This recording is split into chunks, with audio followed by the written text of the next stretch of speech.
Hello, how are we, everyone? Welcome to another chiptune.chat. I am your host, James, aka CalmDownKidder. Hope you're having a good evening, or afternoon, or morning, depending on where you are. A few people in the chat already, hello. Gunbur, I think if you're new, hello. I mean, even if you're not new, hello. But yeah, Damajanks, Martial Art Band, thanks for tuning in. So yeah, today we've got Tommy 10K being interviewed, having a chat with him. Well, I had a chat with him the other day. So going to be talking about, his 10K stuff, his low stakes work, and the Australian chiptune scene in general. So it's a good little talk, and we'll play that a bit later on in the show. But as always, we start off with some new tunes. So go into the new releases section. Oh, and Petroform's tuned in as well. Hello. Seems like everyone's having a bit of a chill off day at work today in America, so love to see it. Let's get stuck into some tunes. I think I meant to play this one last week, but just kind of ran out of time. This is Robot Prince from Japan. This is a newish track from last week that they released with Weather Witch, and this is called On My Way.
that was On My Way by Robot Prince featuring Weatherwitch.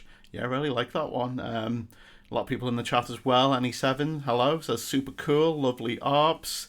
Dammit Jank says I like this jam, fuck yeah. Hard to disagree with that one. And a few dancing emojis and that from Final Level Boss as well, hello. Yeah, glad you all like that one. Yeah, good little tune that. Like the drum beats, very crisp and clean. All lovely, yeah, love it. You know, you love crunchy drums, but then sometimes you just love some nice crisp clean drums, and yeah, bit of everything there. Cool. Right, another Japanese artist next. This is Kabayama, and this is Theme of Chiptune Galaxy. Let's get straight into it.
Yeah, that was Kabayama, Theme of Chiptune Galaxy. Yeah, really good little NES track there. Plasma Pip, I want to live in Chiptune Galaxy. When's the next rocket over there? I mean, this is a Chiptune Galaxy. You're living in it right now. You're living in a time where people are writing these chiptune bangers, and that's something to really bring joy to your life. Or despair. But no, joy. Any7 loves that one as well. Family Tracker is so much fun. And good ARP joy. And 8 Cruel says Zelda Wind Waker vibes. Yeah, pretty cool track there. Right, yeah. So this one, sort of not quite as cheery and RP. This one's a bit more noisy. Abstract 64 seems to be very productive at the moment. This was done on a Atari 2600. Not that new tracker, not the new one that's been made, Starbars. This is, I think, yeah, this is made from Tracker, but it's on an Atari 2600 regardless. This is a bit of a noisy, speedy one, just FYI. This is called, this is Abstract 64 with Fastest Game of Pong.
There we go. That was Fastest Game of Pong by Abstract 64.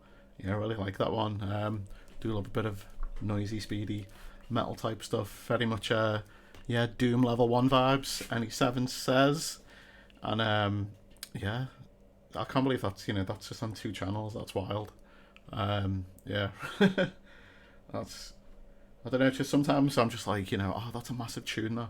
And then other times it's like you're just so impressed of the technicality of what somebody's done. And that's obviously a bit of both in that case. Final level boss says, I had no idea a 2600 could produce something of that quality. Yeah, there's this guy, it's, well, this is a separate program, but there's a guy, Alexei Sebai, is it?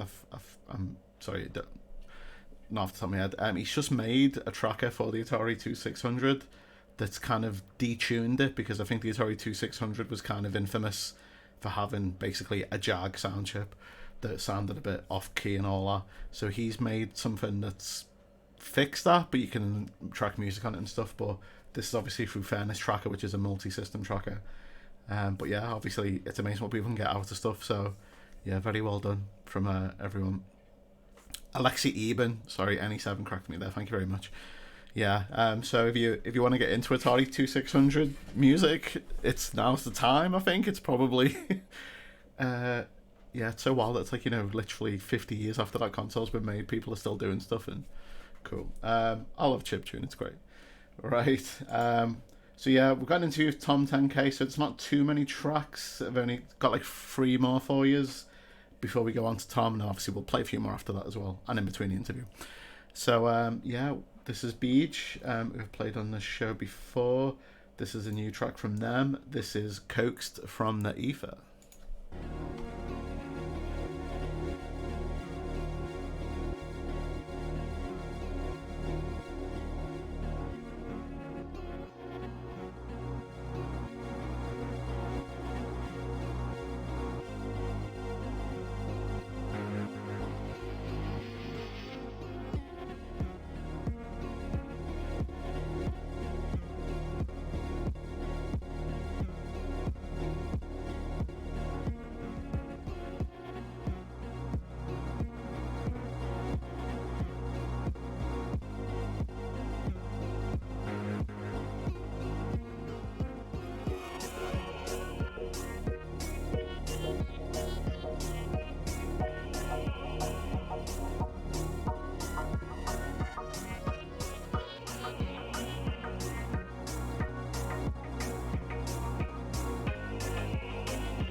And that was Beej, Coaxed from the Ether.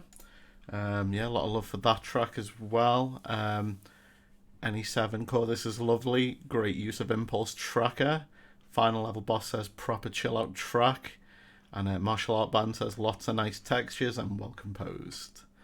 Yeah, pretty lush. And Acryl says that was sweet as well. So yeah, big love for that track. Nice one. So yeah, got two more before we'll get the interview on. This is Ratticus Vile, somebody I played on here before. And this is a new track by them called Grindhouse.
That was Grindhouse by Ratticus Vile.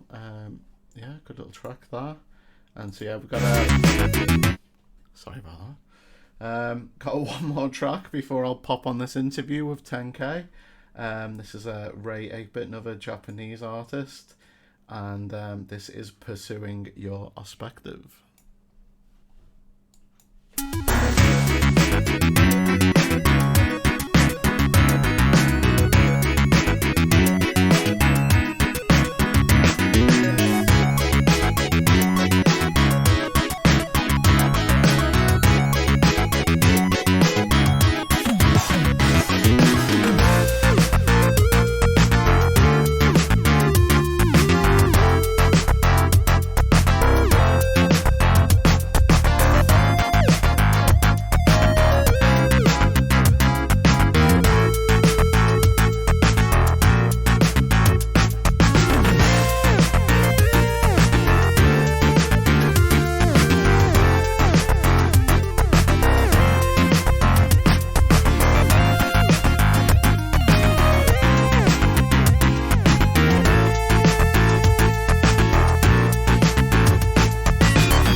Pursuing Your Ospective by Ray 8-Bit.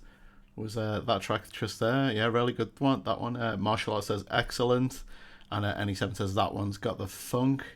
Have to agree there. And Sitomani says very nice track. Hello, thank you for joining in. Hello. Hope you're having a good evening, or morning, or afternoon. Also, a few songs ago, I forgot to say, Final Level Boss resubscribed to myself, and he's subscribed for 2 months, or they've subscribed for 2 months, sorry. Thank you very much, really do appreciate that. So yeah, if you want to smash that subscribe button, feel free to do so, but only if you can, obviously. Right, that is it for the sort of new tunes so far. So yeah, so the other day I spoke to Tom, aka 10K. We had a sort of little chat about 10K's music, the Low Stakes project he's doing now, the Sydney Chiptune Ministries project as well, and a new compilation by Sydney Chiptune Ministries that's coming out tomorrow. So you'll find out all about that shortly. So yeah, kick back, relax, and let's go and talk to 10K. Hello everyone, I'm here with one of Australia's finest musical exports since Alex K. Please give an introduction to yourself. G'day, how you going? Is that hi? I mean, just explain yourself. Who are you?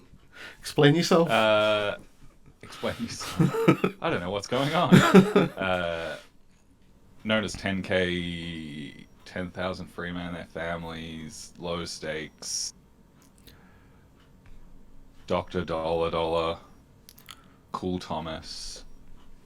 I don't know, there's a lot of them. But been making chiptune and chiptune runoff for my adult life.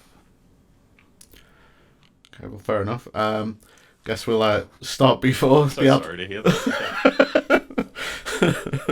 There we go. Thanks everyone. Bye. So before you were an adult, you were a kid. So growing up, what was your kind of like introduction to music in general? Do you have any kind of like memories of music as a kid? What was your musical upbringing? I didn't have too serious a musical upbringing. Like my mother in particular loved and played music. Still does. But I don't know, I was taken by... I learned guitar and drums at the end of primary school and into high school and throughout high school, and played a lot of drums and a lot of guitar. And basically at some point realized that I might have a lot more fun if I wasn't continually trying to make music in bands and could perhaps produce something of my own, and kind of pushed in that solo direction for a while, and ended up getting stuck there for a bit too long, I think. Okay. And how did you get into chiptune? What's your chiptune origin story? I think it was finding GB Drum on is that a Lesky Ebon? Is that his? Did he make that one? I think that might have been him. Not 100%. Finding that ROM, working out that you could put that on a Game Boy, and essentially, thinking I'd discovered or created a genre, and only to find out a lot more about it, and kind of realize that was one small addition to a huge ongoing community push to use such consoles and hardware to make interesting things. And as a 18-year-old little gritty punk, the cost at the time was pretty bang on for what I could afford. $20 Game Boy, that'll do it. Let's go.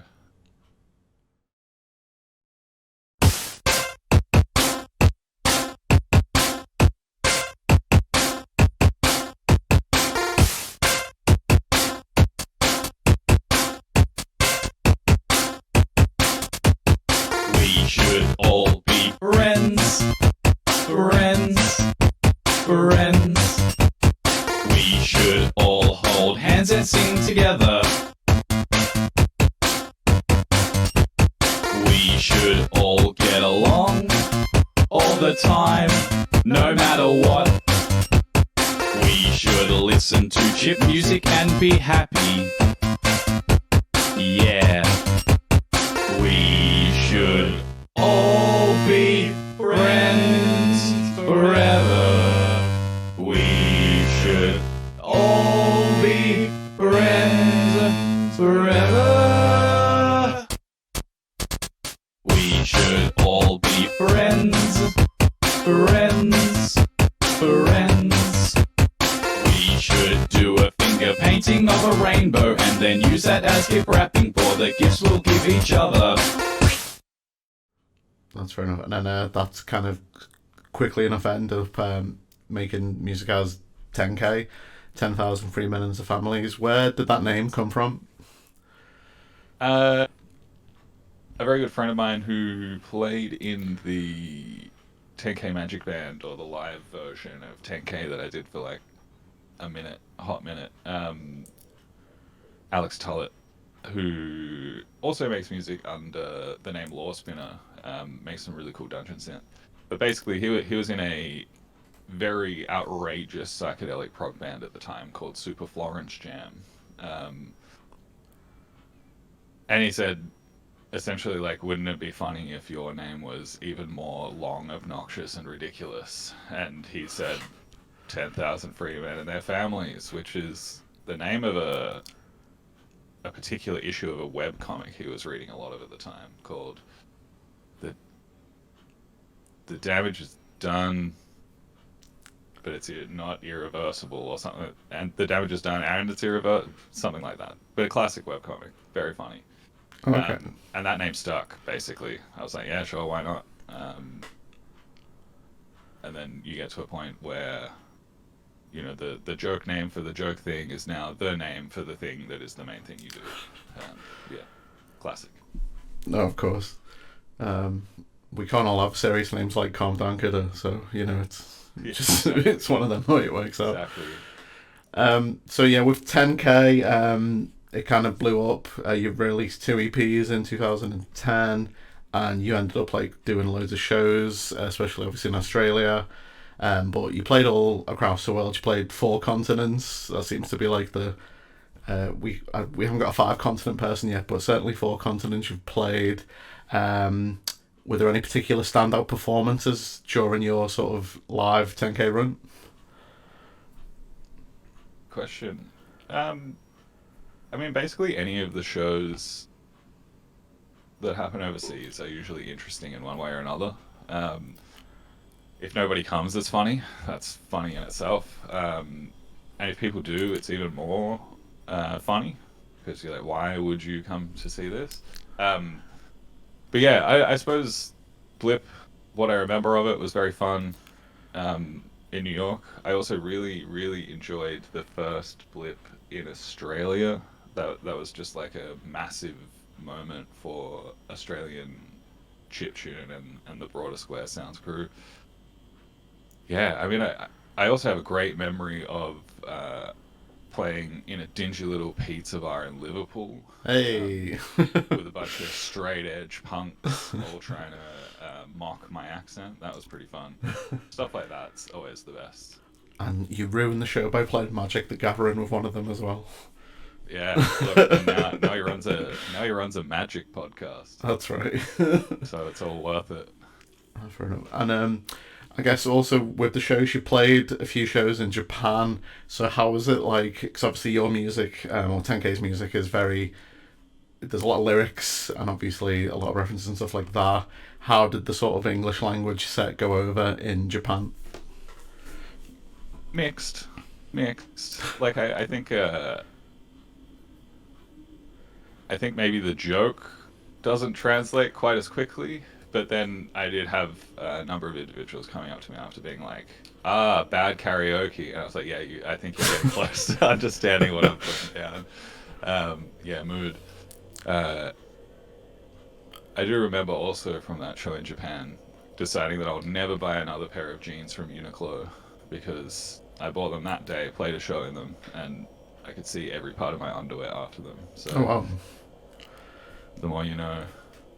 Yeah, because you do get quite sweaty during a set, so it's obviously a good test of jeans, and yeah.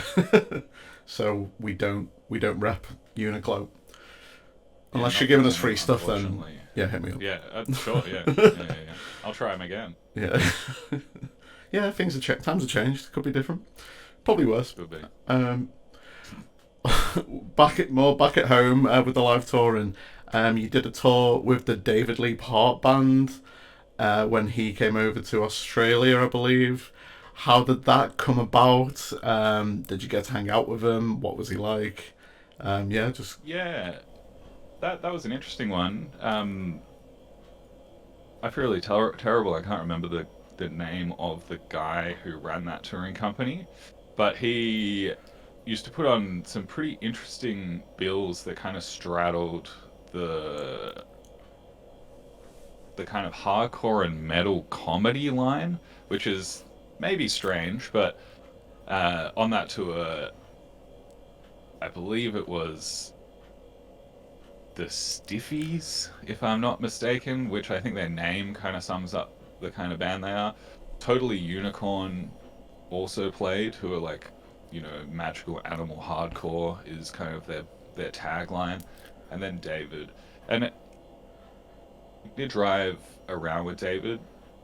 To be completely honest with you, it was a mildly uncomfortable experience. Okay.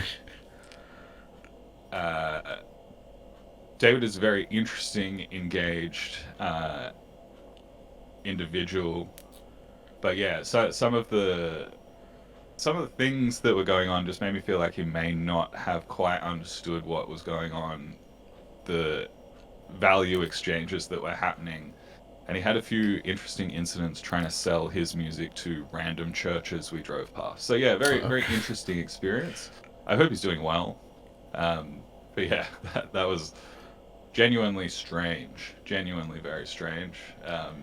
Yeah, I don't know. I feel like I wish I could say just pure flowery, funny things about that. But yeah, it was an odd one. Yeah, and I must also admit, I don't think I ever got paid for that tour. So swings and roundabouts. Sorry, we'll try and get an invoice sorted out for him. Yeah, if you could hit up, I don't know. Well, we don't know his name, so. Ospective Touring Co. or whatever it was. Yeah.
Okay, so then, yeah, I guess after, you've played a lot of shows and then 10K kind of wound up a little bit. Um, Sort of you had a little gap of not doing much seemingly, but then in 2021, low stakes kind of appeared out of nowhere, and you've been very prolific on this project since. What sort of made you want to change from the simplistic, one Game Boy, one mic, to, you've obviously got a lot of modules and you've got a lot of sims going on, and it all seems like the complete opposite in that sense. What was kind of the thought process behind that? I spent a lot of time trying to basically continue. I spent a lot of time writing 10K songs, basically, and I spent a lot of time continuing to do that after I stopped releasing them, just to see if I kind of came up with anything that I vibed with, basically. But it turns out, as you grow into your 30s, as you like a few of the themes and a lot of the vitriol that underpinned a lot of kind of the 10K aesthetic, the 10K output, like I don't have a lot of that around anymore, basically. um, you know got some gainful employment, didn't hate my job, was in fulfilling relationships, had fulfilling friendships. Like there wasn't a lot to be angry about. But yeah, then kind of letting that fade away, still being involved in the scene and trying to engage with it, keep up with particularly what the Australian scene's doing, because they're all great people I've known for so many years. But yeah, then Trash 80 released the M8, or started posting online that he's gonna release 100 units of this device that he's testing out, and I'm sure your audience knows a lot about the M8, but even at the start, basically 8-channel chiptune device with the potential for further development into sample editing and all of this other stuff. I was like, well, that seems exciting. And then we had 6 months of lockdown here, so I had a lot of time, making a bad track a day to kind of get my sea legs with the device again, or with tracking in general again. And yeah, it more or less spawned an addiction. All of the modular stuff spawned out of the M8, as ridiculous as that may sound to some users who completely sold all of their modular because of the M8. But yeah, it birthed kind of a new wave of wanting to make stuff. I had a lot of time on my hands being at home. Yeah, and I just kept going. Okay. Long answer, that'll do. How important is like a collaboration to you as well? Because I know you've obviously done a lot of like you had Boomer with .ay, with the Low Stakes project. You've also worked with Snot Dog, aka God and Pants. How do these collaborations come about? I appreciate you're all in the same country and that, so it's a bit easy to talk to each other. But yeah, what made you decide to sort of work with those in particular? I mean, I'm just very pro collaboration. Like the Boomer stuff with .ay started a really long time ago, and I believe that was actually off the back of him including me in a grant application he did that was basically like, I'm going to do these big art projects involved with music, and I'm going to collaborate with like 5 chiptune artists around Australia. And I believe that's how we got the .ay little scale, like 1 million Segas release, things like that. So that's how that started. We more or less just kept rolling. And then when the M8 came out, it was like, whoa, you got one of these, I got one of these. We could kick that off again and start trading files. We went for that. Snot Dog got in pants. Like, he is just prolific. And he's not super inclined to want to finish the stuff, so that's very easy. So like he will just send me bundles of stuff that's either 98% complete or 40% complete, and just kind of like put them together, slightly rejig them and send them back, and he's like, yeah, that's sick. I was like, great, love that. Sometimes I'll do the same and send him something that's like, 2 to 3 sections of a song, and then he'll just write an outrageous flip because he's really good at that. Dirt Baby is another one I've been doing some work with. They're over in Minneapolis, I believe, and like basically I just saw them posting cool stuff on Twitter and Discord, kind of within the M8 community, and I said, can I flip one of these? Can I have a go? Like, and just kind of kept going. Yeah, but the collaboration thing, it's about keeping the stakes low. It's in the name. It doesn't matter that much. It's chiptune. Keeping active, keeping engaged, and exploring ideas that I'm not clever enough to come up with myself, basically.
Parallel with Low Stakes, you started the Sydney Chiptune Ministries seemingly around the same time. It's a project sort of, well, you describe it then, what is the Sydney Chiptune Ministries? I should read the blurb, but basically it's, try to keep the chip stuff that was really big through the net label era. Some of us on this call may have run some net labels. you know, it was a really important way of sharing music within a community for a long time. But so many of those sites, thankfully yours not included, have kind of started being pruned from the internet. People are less inclined to download a zip file from a random website in 2023. There have been some other developments like streaming, and other architectures that have kind of been the ways that people have these days, basically. And I wanted to start a way to essentially distribute my own music, but also kind of make a net for all of that stuff to see how much of it I can catch. Get some absolute classics up that are missing, quote unquote, from the canon, and then continue to put out music from like new releases from these same artists and other artists that are constantly cropping up in Sydney and around the world, making this kind of interesting handheld or like kind of small hardware setup music in one way or another. And then there's a lot of, it's obviously, you know, called Sydney Chiptune Ministries. Is it just sort of solely Australia and Sydney, or are you, you know, I appreciate you flying the flag for Australia a lot, Yeah. and it's easy to talk to people and stuff from there, but it's not exclusively Australia, is that correct?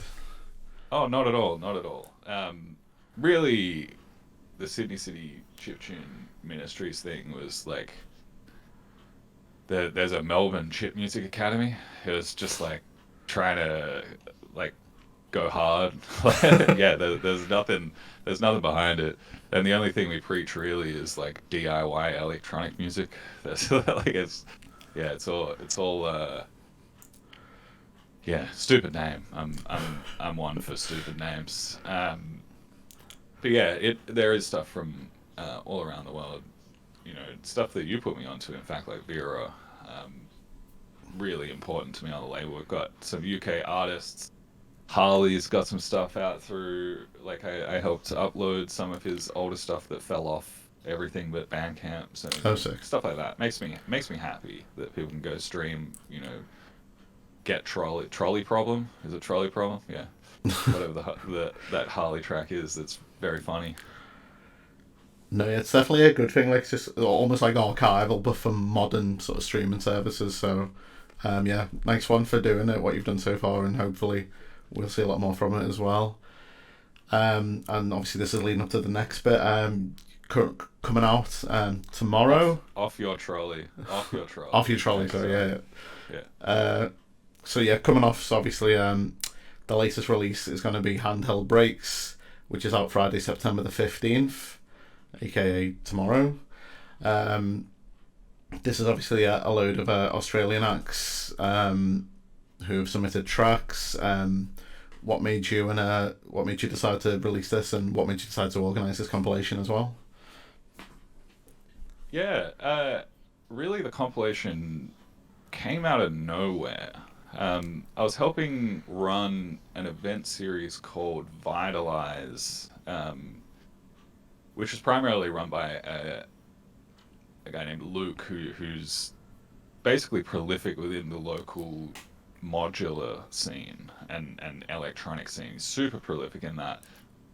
And we ended up with weekly dates for a period of time. And we were looking for interesting, diverse lineups to fill those. And kind of one of the things that came up was talking with Sean, aka Melt Unit, aka Abortifacient, and a few other people about putting on a workshop / bill. You know, that was kind of more or less where it came about. Few artists performing, few people giving talks. One of the people giving talks was Hedonist, who is he's a chiptuner / breakcore guy, which is kind of the line that a lot of chiptune ends up straddling in Australia. We're much closer to the underground warehouse scene. Actually, I shouldn't say we are much closer. Like, that's how it feels over here. We're kind of in those spaces. Yeah. Not to say that others around the world are not, of course. But yeah, so that's kind of where that started. Hedonist suggested it. He was like, "What if we did a compilation?" Like, I was like, "Well, if we want to set up a form and have people submit, like, I can release it. I got the channels to do that. That's fine." Which apparently is one of the bigger hurdles for many people releasing stuff like that, which makes a lot of sense. And so yeah, we chatted about what that might look like. The idea was Australian, kind of straddling that line of breakcore and chiptune, ideally, and so we kind of came up with this, ideally using some kind of handheld device or something that sticks to the ethos of that. Like, Yeah. we were never going to get people in trouble if they emulated an M8 or something like that, like go wild, but the idea being that there is a restriction on what you're making. Yeah, and just to try and shine some lights on the antipodean scene, try and get some more people involved in it. Hopefully end up increasing some of the diversity in it. Like, we've got a lot of 35-year-old blokes like me. It'd be cool to get a bit more diversity in there. But yeah, that was the idea. Put that out into the world. Maybe see if we can drum it up into a regular thing, be it annually, every couple of years, or keep the conversation going. Oh, it's, yeah, definitely a good thing. Yeah, again, like, it's obviously a mixture of sort of people I've heard of and people I haven't, so that's obviously, a good thing already. And hopefully it's the same for a lot of other people. There'll be people that you join in to go, oh shit, it's a new, low stakes track, it's a new tomfoolery track, and then obviously some of the other acts that you've not heard of as well. What was one I was talking about? Toecutter was one I obviously mentioned to you just beforehand. I've not heard of them before, but that track's great, so it really makes me want to go and listen to some more of their stuff. That really pleases me, because like Toecutter is like, at least in Australia, he actually had a little moment blowing up on Twitter again recently. Sorry, X again recently, where someone posted, how good's this Australian breakcore from whenever, and he's like, "Oh, I still do this, and I'm touring Europe now." Okay, but yeah, like Toecutter, absolute classic. He one of the more famous tracks in Australia he did is one called "Best Party Ever," which sampled a guy named Corey Worthington, who basically on Australian news threw a big party and the cops came and he refused to apologize or take off his glasses. Oh yeah, It's just very funny shit. Yeah. But yeah, like Toecutter's been involved in a whole bunch of stuff. He was kind of all around the Bloody Fist stuff, all around the Jewel Plover stuff in Australia. Absolute hero. He once turned up to a show of mine with a kangaroo tail in a chip packet. Like, wow. He's a wonderful human. And thankfully, he submitted, almost very surprisingly. I wasn't banking on that one coming back. But, okay. But yeah, you go check out Best Party Ever by Toecutter. Really good gear. Well, yeah, it's good to obviously have the Australian sort of scene. Not like it ever went away, but sort of back a little bit more. It's obviously good to sort of hear from you guys, especially in the UK. I feel like we have more of a kinship than other English-speaking countries, but I guess there's always a link, regardless. But I feel like sense of humour and stuff wise, there's always a lot of similarities and stuff. And then there's a lot of Australian bands that have come over recently, like Speed, had the hardcore band. Yeah, they've been proper blowing up. It's great to see. Yeah, it really is. And Coffin as well. I went to see them, and my friend's band supported them, so they played Liverpool. So that was really nice to see. And so yeah, it's always good to hear from the Aussies. And yeah, so Handheld Breaks is out Friday the 15th of September. So yeah, go and listen to that. That'll be on any streaming platform that you like via Sydney Chiptune Ministries. I think that's pretty much it. Oh, there's also the upcoming show, Pocket Music in Melbourne, on Saturday the 7th of October. That's yourself.ay, Jamatar, Tomfoolery, etc. Yeah, that's during PAX Melbourne, so if you're in Melbourne for PAX, come hang out. Okay, cool. And before we go, I always finish on this question. What is the future for you, for 10K, for Thomas? Whoa. Probably keep on keeping on. A bit more of this. Yeah. See if I can make another 7 bad EPs by the end of the year. Fair enough. Well, yeah, that's it. So, yeah, thank you very much for spending time with me. And, yeah, everyone go and listen to Handheld Breaks out tomorrow. Cool. Please do. Cheers. See ya. There we go. That was Tommy 10K himself. Thank you very much for hanging out and chatting chiptune with me. So yeah, this is the Handheld Breaks. It's on Bandcamp now, and I imagine it'll be on most of the streaming services tomorrow. So obviously, yeah, we mentioned Toecutter in that little chat there, so I'll play his track in a sec. But something that we didn't mention during the chat, which we should have probably, was 100% all of the profits from this digital Bandcamp sales will go to the Aboriginal Legal Service, a community-based organisation that provides legal services to Indigenous Australians across New South Wales and the Australian Capital Territory. And just FYI, the ALS is in no way affiliated with this compilation's release. So yeah, another reason to get it as well. Goes to a good cause there. So that's if you're buying via Bandcamp, I believe. Right, so yeah, we'll play one more track from this. And I've got a few more things to talk about. So yeah, hang in there. This is Toecutter with 190 breaths per minute.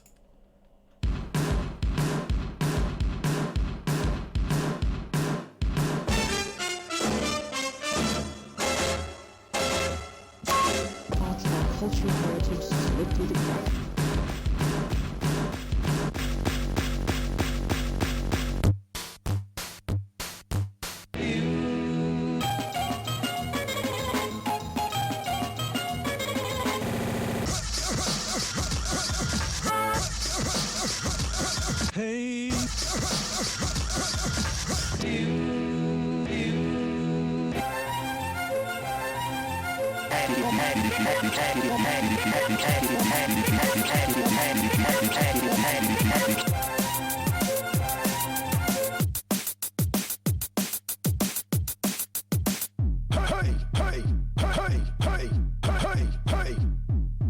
I just wanna fuck, girl, bring me that butt. I just wanna fuck, girl, bring me that butt. I just wanna fuck, girl, bring me that butt.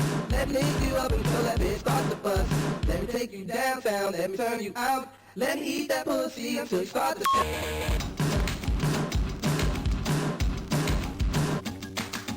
didn't work a leg, or you didn't work a leg, or you didn't work a leg, or you didn't work a leg, or you didn't.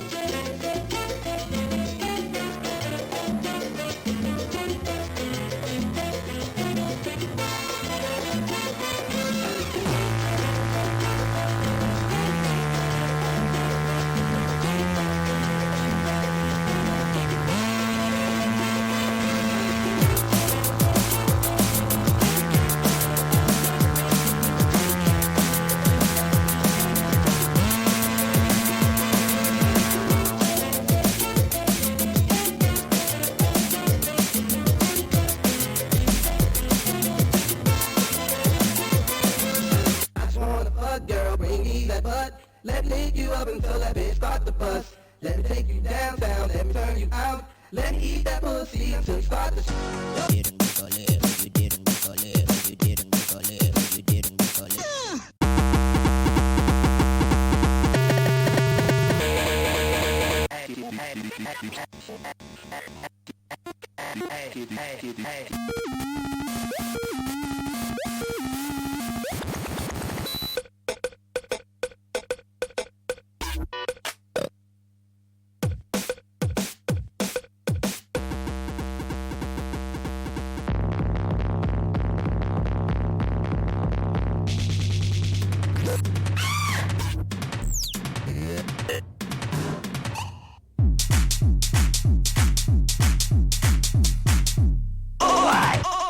Hey.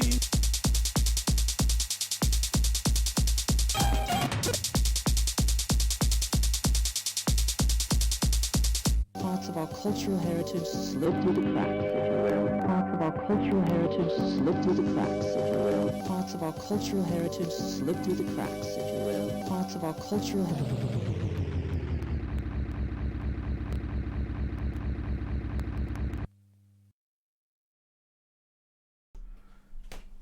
There you go, 190 breaths per minute by Toecutter from the Handheld Breaks compilation via Sydney City Chiptune Ministries, and that's out tomorrow. But it's kind of out now on Bandcamp, but yeah, you can stream it and that tomorrow as well. So I've been fortunate to have a listen to it beforehand. It's all belter, it's all really good. Like Atom Smasher, anything Atom Smasher does is always sick. And then just, all your faves from the Australian scene. And some hopefully new people that you'll learn to love and find out more about. I will obviously listen to Toecutter later on at some point. But for now, we'll talk about some upcoming shows. So I run, as well as doing the show, I also run a Chiptune Show's social media accounts on various platforms, Twitter, Facebook, Instagram, etc. I try and post them all together so they all come out at the same time, and this is just information about upcoming chiptune shows. If you are an artist or a gig promoter putting on a chiptune show or a show with one chiptune act, get in touch, let me know, send me the poster, send me the blurb, and I'll get that posted as well. This is a show happening, technically right now. If you're in Glasgow and you're watching this, get down to St. Luke's right now, because 65 Days of Static are playing, and more importantly, Chipsel is supporting in the UK this week from today. She's playing right now. You probably missed the Glasgow one if you're in Glasgow, so tough titties. But you can come to Manchester tomorrow. I'll be there tomorrow in Manchester. Then London, Bristol and Brighton as well, and that's for 65 Days of Static's Wildlight 10-year anniversary tour. So yeah, GG on Chipsel, supporting Chipsel's got merch for sale as well, so get your pocket money, get your piggy bank, and buy some shit. There's shirts, there's long sleeve shirts, there's beanies, and there's posters as well, so yeah, get buying them if you want. And then that's a lot of these shows have already happened. Just scroll through. Oh, this one is happening on Saturday. So this 16th of September. Tech Revolt from Binary includes Nemesis, Plastic Bones, Microchip Terror, XZXXZY, Eggs Tempo, One Hit Kill, loads of other acts there. So that's from 5:30 p.m. If you're in Singapore, get over to that. That'll be a really good show. And there's a lot of shows that have already happened. Did that one happen? Yeah, that one's happened.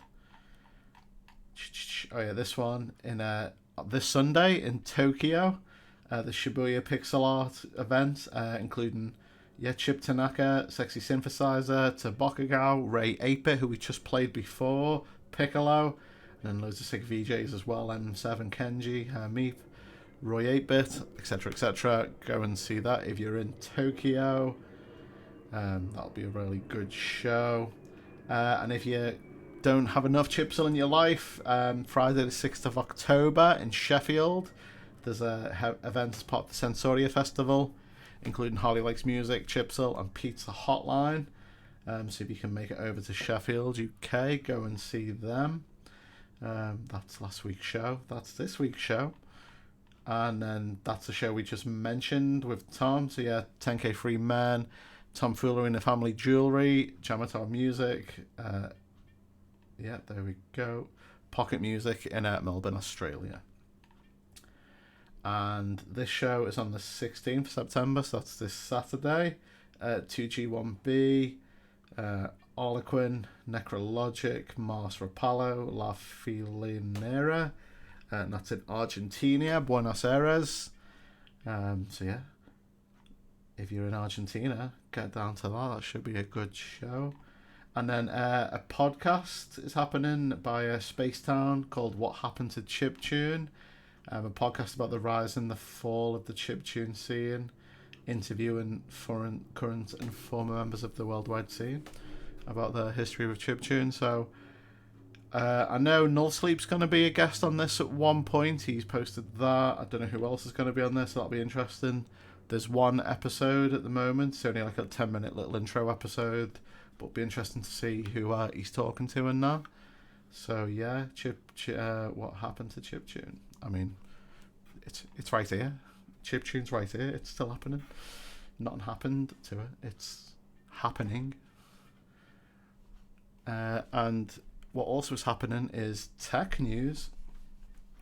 So there's a newish tracker out by Erlicht Project. Well, it's been going since 2019, but a latest version has happened called Bintracker.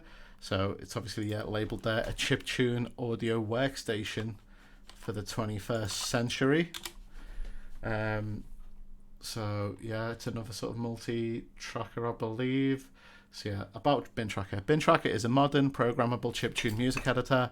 It is currently in development with a beta release coming soon. The source code and Windows builds are already available if you want to try it. And it's got, it supports any music engine on any platform through the versatile MDAL abstraction layer. I'm not going to lie, I don't know what that means, but it sounds impressive. And it's got like MAME emulation, so you can like pretty much any chiptune you can think of, it'll be able to make something with. And it's customizable, extendable, programmable. You can program Bintracker in Bintracker. Again, I don't know enough about programming to go whoa, but that sounds wild. So and it's open source as well. So if you go on bintracker.org, I've just pasted it in the chat, there's a newsletter there. You can sign up for some more information. Bintracker, get involved if you want. And NE7 just posted about this before. HUGETracker, music tracker program for the original Game Boy, and it's based on OpenMNTP. And I think the most crucial bit about this is you can play this. You can use this to make music for Game Boy game projects, because obviously, like GB Studio, there's a lot of homebrew and new games coming out for the Game Boy, and HUGETracker is a new sort of tool to make music for those type of games, and you can just make music in general as well. So it seems like a really good sort of versatile tool, because obviously LSDJ is great, but you can't convert LSDJ into a usable Game Boy music format. And NE7 also says GB Studio integrates it into its workflow. So yeah, if you're making games on GB Studio, this sounds like a must-have tool. So and it's been used in quite a few games as well. Should we play a tune? We'll play a tune. Okay, so we've got a tune here, G0. So this is the newer HUGETracker.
There we go. That was Coffee Valen Bat. That was High Mountains from the G0 OST.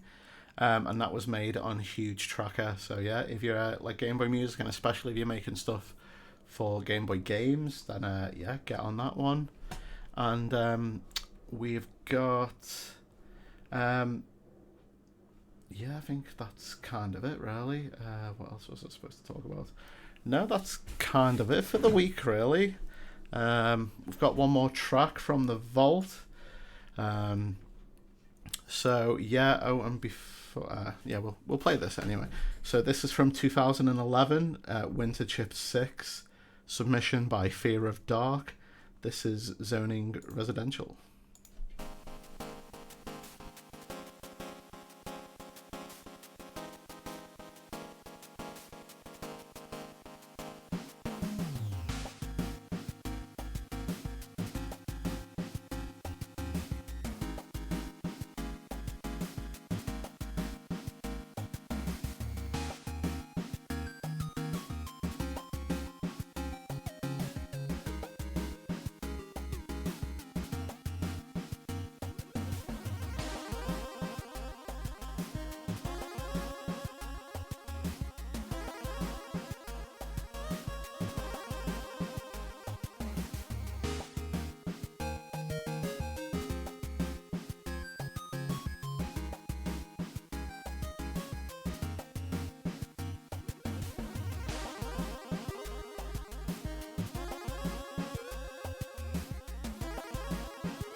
That was our last tune for the evening. Fearofdark, Zoning Residential from Winter Chip 6. Really lovely track there. So yeah, that's kind of all we've got time for this week. But just FYI, as well as the name of the show, chiptune.chat is also a website. It goes to my link tree at the moment currently. So if you want to find out more about the shows and stuff that I do, go on here. If you need to submit a chiptune show or any info about chiptune stuff, so your new programs, your new albums and that, please get in touch. There's a form there. And also information about the show. It's on YouTube and it's on Spotify as well. All my social medias, all the Chiptune Show's social medias. And then if you want to support me as well, you can do there. But you can also subscribe here, or, you know, just spread the word and not get people involved. Thank you very much for everybody who's been tuning in. Big thanks to Tommy 10K for spending time with me the other day for this interview. And yeah, that's kind of it. So same time next week. Yeah, cool. Thank you very much. Cheers. Thank you. Bye.